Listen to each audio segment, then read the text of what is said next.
Think shift. Picture a massive, glowing glass dome rising slowly out of the red, frozen sand dunes of a completely barren world. Inside, 100,000 fans from across the solar system pack the stands. If you look up through the reinforced glass ceiling, past the stadium lights, you can see a tiny, bright blue dot hanging in the pitch-black night sky. The year is 2085, and the referee is about to blow the whistle on the FIFA World Cup final. A game that first started on the historic muddy pitches of England has crossed millions of miles of deep space to become an interplanetary obsession.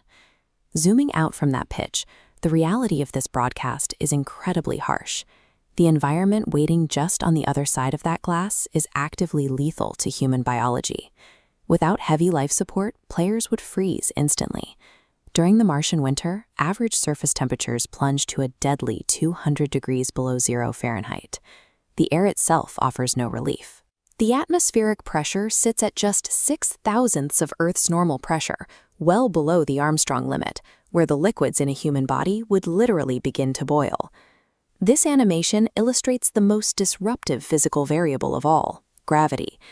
The pull on Mars is only 38% of what humans experience on Earth.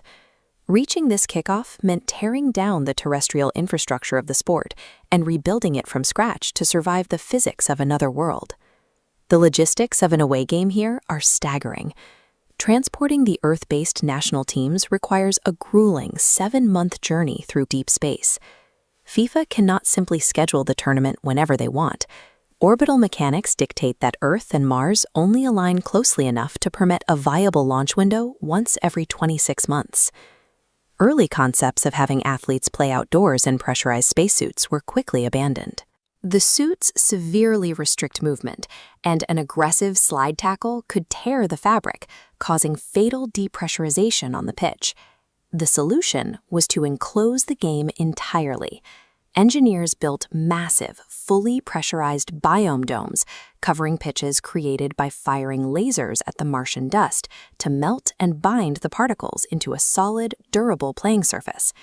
These megastructures operate as functioning life support systems, creating a stable, breathable bubble of air, holding the deadly vacuum of the red planet at bay.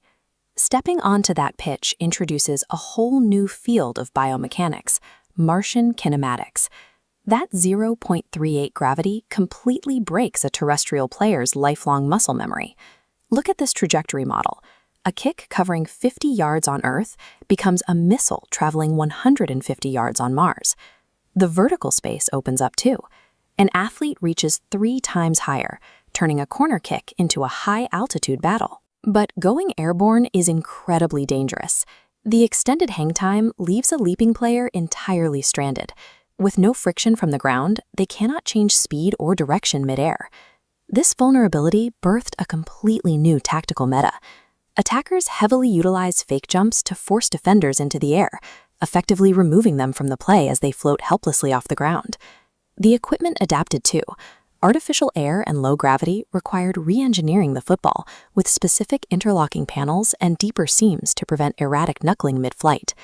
The foundation for this design actually comes from early 21st century tests conducted at the NASA Ames Research Center, where aerodynamic behavior under unusual conditions was first mapped out.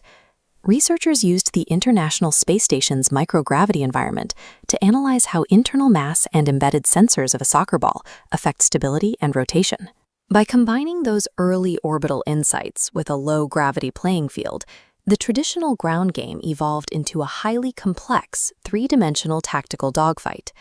The stadium engineering and ball mechanics set the stage, but the true evolution is found in the athlete's own biology. We are now seeing the very first generation of Martian-born athletes, individuals who spent their entire developmental lives, from infancy to adulthood, in a 0.38 gravity environment. They possess distinct physiological traits. Without fighting Earth's heavy pull, their bodies have developed an almost alien-like spatial awareness, perfectly tuned to Mars. Their muscle twitch responses are calibrated for extreme, sudden leaps, and their cardiovascular endurance has naturally specialized to process the artificial air mixtures of the domes. For the first time in sports history, top-tier scouting relies on understanding planetary biological adaptations rather than just analyzing regional styles of play. This final match carries a weight that transcends the history of terrestrial rivalries. Today, two different planetary evolutions meet on a single pitch. The team representing Earth brings centuries of football heritage. They rely on deeply ingrained terrestrial tactics, explosive power, and the high muscle density built from living under heavy gravity. Facing them is the Martian squad, countering with their native low-gravity agility, total aerial supremacy, and a completely reinvented style of play that their opponents physically cannot replicate. Looking at this crowd, millions of miles from where the sport was born, proves human competition and passion can bridge the vast, dark void of space. If a World Cup final kicked off on Mars, would the heavy hitters of Earth still dominate the pitch?